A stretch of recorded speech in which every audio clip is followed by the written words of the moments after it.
ആ ദൂരദർശന മര്യാദയ്ക്ക് വെക്കട്ടോ, എന്തെങ്കിലും കൊടുക്കും.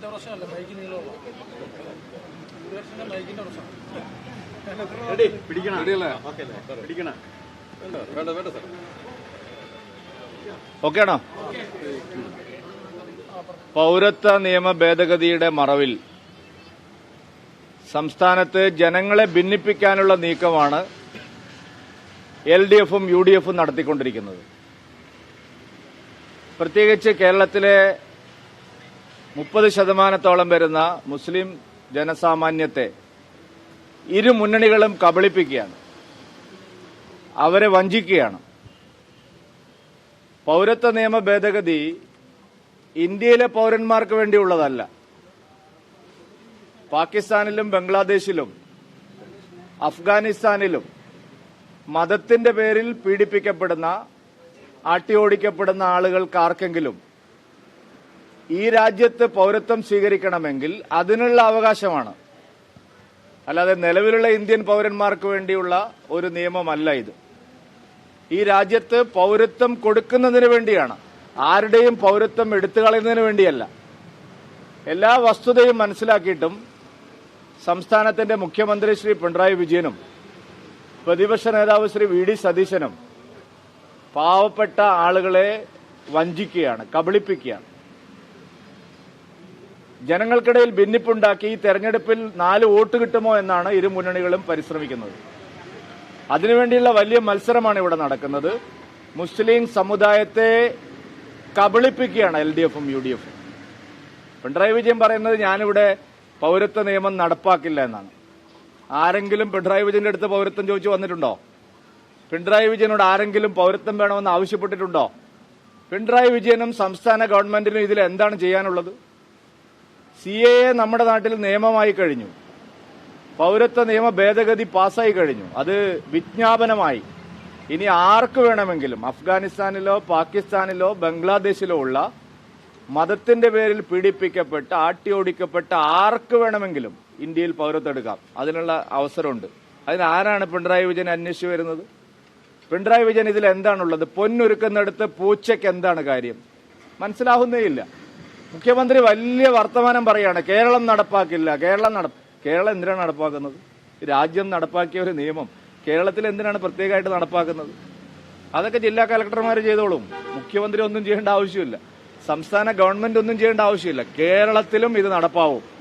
കേരളം പിണറായി വിജയന് സ്ത്രീധനമായി കിട്ടിയ സംസ്ഥാനമൊന്നുമല്ല. കേരളം പിണറായി വിജയന്റെ സ്വകാര്യ സ്വത്തുമല്ല. കേരളത്തിൽ രാജ്യം നിയമമാക്കിയ ഒരു കാര്യം നടപ്പാണെങ്കിൽ അത് നിയമം വഴി നടപ്പിലായിക്കോളും. പിന്നെ ഇത് മുസ്ലിങ്ങളെ വഞ്ചിക്കാനാണ്. നിങ്ങൾക്കറിയോന്നറിയില്ല, കൊല്ലത്ത് പിണറായി വിജയൻ, അതായത് CAA ഇന്ത്യൻ പാർലമെന്റിൽ ചർച്ചയ്ക്ക് വന്നതിന് ശേഷം കേരളത്തിൽ ബംഗ്ലാദേശി നുഴഞ്ഞുകയറ്റക്കാരെയും മറ്റ് ഇൻഫിൽട്രേറ്റേഴ്സിനെയും പിടിച്ച് അകത്തിടാനുള്ള കോൺസെൻട്രേഷൻ ക്യാമ്പ് കൊല്ലത്ത് തുടങ്ങിയിട്ടുണ്ട്. ഞാൻ പറഞ്ഞതിൽ എന്തെങ്കിലും ഒരു കള്ളമുണ്ടെങ്കിൽ നിങ്ങൾ പോയി അന്വേഷിക്കണം. മിസ്റ്റർ പിണറായി വിജയൻ കൊല്ലത്ത് ഒരു പ്രത്യേക ജയിൽ സ്ഥാപിച്ചിരിക്കുകയാണ്. അനധികൃതമായിട്ടുള്ള ബംഗ്ലാദേശി നുഴഞ്ഞുകയറ്റക്കാരെ, പാകിസ്ഥാനിൽ നിന്നും മറ്റും വന്നിട്ടുള്ള ഇന്ത്യക്കാരല്ലാത്ത പൗരന്മാരെ ഇതിന്റെ ഭാഗമായിട്ട്, CAAയുടെ ഭാഗമായിട്ട് കേന്ദ്ര നിർദ്ദേശം അനുസരിച്ച് ഇന്ത്യയിൽ ആദ്യത്തെ കോൺസെൻട്രേഷൻ ജയിൽ ഉണ്ടാക്കിയത് കേരളത്തിലാണ്, കൊല്ലം ജില്ലയിൽ. ഞാൻ പറഞ്ഞതിൽ എന്തെങ്കിലും ഒരു അസ്വാഭാവികതയോ പറഞ്ഞതിൽ എന്തെങ്കിലും ഒരു തെറ്റോ ഉണ്ടെങ്കിൽ എല്ലാ മാധ്യമപ്രവർത്തകർക്കും പരിശോധിക്കാം. CAA നടപ്പാക്കുന്നതിന്റെ ഭാഗമായിട്ട് ഇന്ത്യയിൽ ആദ്യമായി ഒരു കോൺസെൻട്രേഷൻ ക്യാമ്പ് പോലത്തെ ഒരു ജയിൽ തുടങ്ങിയത് കേരളത്തിലാണ്. ആദ്യം CAA നടപ്പാക്കുന്ന സംസ്ഥാനം കേരളമായിരിക്കും. വല്ല വഞ്ചനയല്ലേ? 30% വരുന്ന പാവപ്പെട്ട മുസ്ലിങ്ങളെ നിങ്ങളെ ഇവിടുന്ന് പുറത്താക്കും, പൗരത്വം നിഷേധിക്കും, ഞാനിവിടെ നിങ്ങളെ സംരക്ഷിക്കും. നിങ്ങൾ ആരാണ്? അല്ല, ഇത് രാഷ്ട്രീയമായിട്ടുള്ള കാര്യമല്ല. ഞങ്ങളുടെ തെരഞ്ഞെടുപ്പ് വാഗ്ദാനമാണ്, മോദിയുടെ ഗ്യാരണ്ടിയാണ്. ഞങ്ങൾ കഴിഞ്ഞ 2 തെരഞ്ഞെടുപ്പുകളിലായി മാനിഫെസ്റ്റോയിൽ പറഞ്ഞ ഓരോ കാര്യങ്ങൾ നടപ്പായിക്കൊണ്ടിരിക്കുകയാണ്. എന്താ ഞങ്ങൾക്ക് അതിന് മാൻഡേറ്റ് ഉണ്ട്. തെരഞ്ഞെടുപ്പ് പ്രഖ്യാപനത്തിന് അതൊക്കെ അതിപ്പോ മാൻഡേറ്റ് നടപ്പാക്കുന്നത് സർക്കാർ, പിന്നെ പുതിയ തെരഞ്ഞെടുപ്പിന് അതായത് പിന്നെ വാഗ്ദാനങ്ങൾ നടപ്പാക്കുന്നത്, പൂർത്തീകരിക്കുന്നതെല്ലാം ഇത് മാത്രമല്ലല്ലോ. മോദി എന്തെല്ലാം ഗ്യാരണ്ടി പൂർത്തിയാക്കുന്നു? തെരഞ്ഞെടുപ്പ് പ്രഖ്യാപനത്തിന് തൊട്ട് മുമ്പാണ് ഇത് നടപ്പിലാക്കുന്നത്. CAA പാർലമെന്റിൽ ചർച്ച ചെയ്തിട്ട് കൊല്ലത്രയായിരുന്നു. അതിനു വേണ്ടിയിട്ടുള്ള എന്തെല്ലാം നിയമ നടപടികൾ നടക്കും. ഇപ്പൊ 1 ഇന്ത്യ 1 ഇലക്ഷൻ വരുന്നു, വിചാരിക്കും അങ്ങനെ പറയുമായിരിക്കും. അതിനു വേണ്ടിയുള്ള പ്രോസസ് നടന്നുകൊണ്ടിരിക്കുകയാണ്. അല്ല, അവിടുന്ന് എന്ത് പറഞ്ഞാലും ആദ്യം നടപ്പാക്കുന്നത് കേരളത്തിലാണ്. നിങ്ങൾ എന്താണ് കള്ള പ്രചരണമാണ്. അതന്നെയാണ്. അത് ഈ CAA ഭാഗമായിട്ട് എല്ലാ സംസ്ഥാനങ്ങളും നിങ്ങൾ പറഞ്ഞ പോരല്ലോ. പിണറായി വിജയൻ പറയട്ടെ, കൊല്ലത്ത് എന്താണ് തുടങ്ങിയതെന്ന് പിണറായി വിജയൻ വ്യക്തമാക്കട്ടെ. അതായത് അനധികൃത കുടിയേറ്റക്കാരെ, വിദേശികളെ, വിദേശ പൗരന്മാരെ, ഇന്ത്യയിൽ പാസ്പോർട്ടും വിസയും ഇല്ലാതെ കഴിയുന്ന ആളുകളെ, അത് തന്നെയാണ് സാർ. അല്ല കേരളത്തിൽ ഏറ്റവും കൂടുതലുള്ളത് ബംഗ്ലാദേശികളും അല്ല. ഞാൻ പറയട്ടെ, അല്ലല്ല, CAA നടപ്പാക്കുന്നതിന്റെ ഭാഗമായിട്ട് എല്ലാ സംസ്ഥാനങ്ങളിലും ഇതുപോലുള്ള കാര്യം ആരംഭിച്ചു. ആദ്യം ഞാൻ ചോദിക്കട്ടെ, എന്ത് ന്യായമാണ് മുഖ്യമന്ത്രി പിണറായി വിജയൻ പറയുന്നത് ഞങ്ങള് കേരളത്തിൽ നടപ്പാക്കില്ല? ഇദ്ദേഹത്തിന് എന്ത് അധികാരമുള്ളത്? കേരളത്തിൽ മാത്രമായിട്ട് CAA നടപ്പാക്കില്ല എന്ന് പറയാനുള്ള എന്ത് അധികാരമാണ് ശ്രീ പിണറായി വിജയനുള്ളത്? അങ്ങനെ പല രാഷ്ട്രീയമായിട്ടുള്ള ആക്ഷേപങ്ങളുണ്ട്. ഞാൻ പറഞ്ഞത് ഈ CAA കാര്യത്തിൽ ഇപ്പൊ വലിയ ബഹളം തുടങ്ങിയല്ലോ. എന്താണ് കേരളത്തിൽ സമരമുണ്ടോ? കേരളത്തിൽ സമരം ചെയ്യാനാണോ LDF-ഉം UDF-ഉം പോകുന്നത്? സമരമായിട്ട് വാ. ജനങ്ങളെ കബളിപ്പിച്ച്, ആളുകളെ വഞ്ചിച്ച്, ഇല്ലാത്ത കാര്യങ്ങൾ അവരെ ഭയപ്പെടുത്തി വോട്ടിന് വേണ്ടി എന്ത് തരംതാണ വേലയും കാണിക്കുകയാണ് LDF-ഉം UDF-ഉം. അതാണ് പ്രശ്നം. അല്ലാതെ ഇലക്ട്രൽ ബോണ്ടിനൊക്കെ സുപ്രീം കോടതി ചോദിച്ചാൽ അവിടെ പറഞ്ഞോളും. അതിൽ ബംഗ്ലാദേശിലെയും മറ്റു രാജ്യങ്ങളിലെയും മുസ്ലിങ്ങളെ അവിടെ മുസ്ലിങ്ങൾ പീഡിപ്പിക്കപ്പെടുന്നില്ല മതത്തിന്റെ പേരിൽ. അതാണ്. അതിലെന്താ, മുസ്ലിങ്ങൾ പാകിസ്ഥാനിലോ ബംഗ്ലാദേശിലോ അഫ്ഗാനിസ്ഥാനിലോ ഭരണകൂടം അവരെ മുസ്ലിം ആയതുകൊണ്ട് പീഡിപ്പിക്കുന്നില്ല. ഇത് സ്വാതന്ത്ര്യം കിട്ടിയ കാലത്ത് തന്നെയുള്ള കേസാണ്. അതായത് മതത്തിന്റെ പേരിൽ പെർസിക്യൂട്ട് ചെയ്യപ്പെടുന്നില്ല. വേറെ അവിടെ മുസ്ലിങ്ങൾ തമ്മിൽ അടിയും സംഘർഷമൊക്കെ ഉണ്ട്. ഞാൻ അതൊന്നുമല്ല. മതം മുസ്ലിം ആയതുകൊണ്ട് അഫ്ഗാനിസ്ഥാനിലോ പാകിസ്ഥാനിലോ ബംഗ്ലാദേശിലോ അവർ പീഡിപ്പിക്കപ്പെടുന്നില്ല, അവർ ആട്ടിയോടിക്കപ്പെടുന്നില്ല. നോക്കൂ നിങ്ങൾ, അഭയാർത്ഥികളായിട്ട് വരുന്നവര് എന്തിന്റെ പേരില?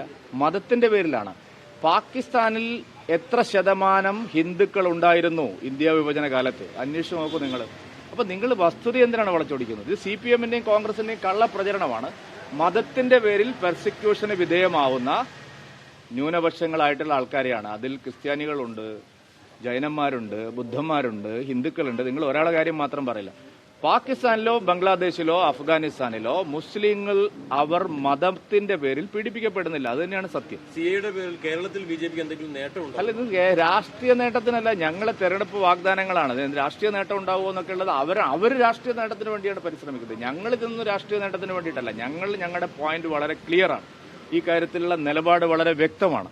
കോൺഗ്രസും CPM, ഞാൻ ഇപ്പൊ ഇവിടെ സുധാകരൻ പറയാണ്, ഞങ്ങളെ IND വന്നാൽ അറബിക്കടലിലെറിയും. അത് രാഹുൽ ഗാന്ധി പറഞ്ഞോ? മധ്യപ്രദേശ് PCC അധ്യക്ഷൻ പറഞ്ഞോ? ബംഗാൾ PCC അധ്യക്ഷൻ പറഞ്ഞോ? UPCC അധ്യക്ഷൻ പറഞ്ഞോ? എന്താ KPCC അധ്യക്ഷൻ മാത്രം പറയുന്നത്? അതൊന്ന് അന്വേഷിക്കുക നിങ്ങൾ. കോൺഗ്രസിന്റെ ഏത് നേതാവാണ് ഇങ്ങനെ പറഞ്ഞിരിക്കുന്നത്? IND വന്നാൽ അറബിക്കടലിലെറിയും എന്ന് പറഞ്ഞ ഏത് നേതാവുണ്ട്?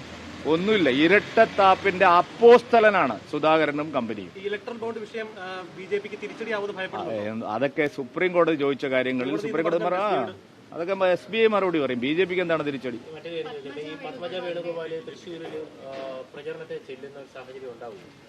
അല്ല, തെരഞ്ഞെടുപ്പ് ഞങ്ങളുടെ സ്റ്റാർ ക്യാമ്പയിനേഴ്സിനെയും ബാക്കിയുള്ള കാര്യങ്ങളൊന്നും നിശ്ചയിച്ചിട്ടില്ല. എന്താ പത്മജയോട് മാത്രം നിങ്ങൾക്കൊരു സംശയം എന്തെങ്കിലും ഉണ്ടോ?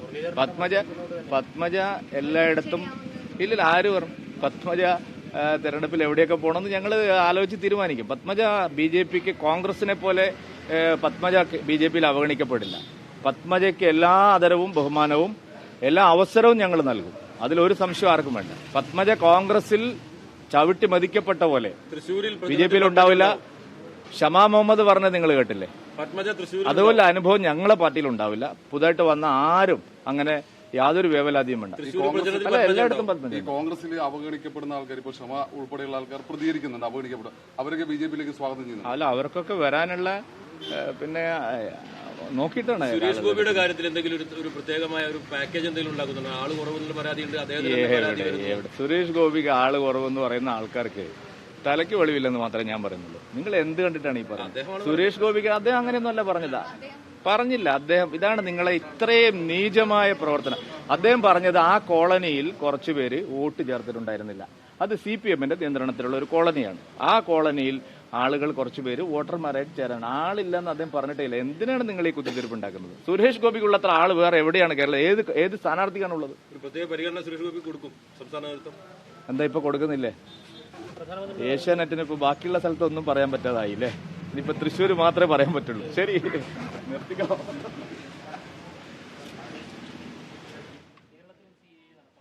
തീർച്ചയായും കെ സുരേന്ദ്രൻ്റെ വാക്കുകളാണ് നാം കണ്ടത്. അതായത് CAA വിഷയത്തിൽ LDF-ഉം UDF-ഉം മുസ്ലിം ന്യൂനപക്ഷത്തെ കബളിപ്പിക്കുകയാണെന്ന വാദമാണ് അദ്ദേഹം മുമ്പോട്ട് വെച്ചത്. അതുപോലെ തന്നെ ഒരു ആരോപണം കൂടി ഉന്നയിച്ചത് ഈ CAA-യുടെ ഭാഗമായി ഇത്തരത്തിൽ അനധികൃതമായ കുടിയേറ്റക്കാരെ ജയിലിൽ പാർപ്പിക്കാനുള്ള പ്രത്യേക കോൺസെൻട്രേഷൻ ക്യാമ്പ് കൊല്ലത്ത് തുടങ്ങി എന്നാണ് കെ സുരേന്ദ്രൻ ആരോപിച്ചത്. അതേക്കുറിച്ച് പിണറായി വിജയൻ വ്യക്തത വരുത്തട്ടെ എന്നും അദ്ദേഹം പറയുന്നു. ഒപ്പം തൃശ്ശൂരിലെ സ്ഥാനാർത്ഥിയുമായി ബന്ധപ്പെടുത്തിയ കാര്യങ്ങളിൽ ഒരു മാധ്യമത്തിൻ്റെ പേരെടുത്ത് അദ്ദേഹം പറഞ്ഞു. അതായത് തിരുവനന്തപുരത്ത് അടക്കമുള്ള മറ്റ് സ്ഥാനാർത്ഥികളുടെ വിഷയത്തിൽ ഒന്നുമില്ല, ഇപ്പോൾ തൃശ്ശൂർ മാത്രമാണോ നിങ്ങൾ കോൺസെൻട്രേറ്റ് ചെയ്യുന്നത് എന്നതടക്കം രാജീവ് ചന്ദ്രശേഖരൻ്റെ സ്ഥാനാർത്ഥിത്വം അടക്കം വരികൾക്കിടയിൽ വായിക്കാവുന്നതാണ്. അതുകൂടി സുരേന്ദ്രൻ പ്രതികരണത്തിൽ ഉൾപ്പെടുത്തി. ഇതിൻ്റെ തത്സമയ സംപ്രേഷണമാണ് നാം കണ്ടത്.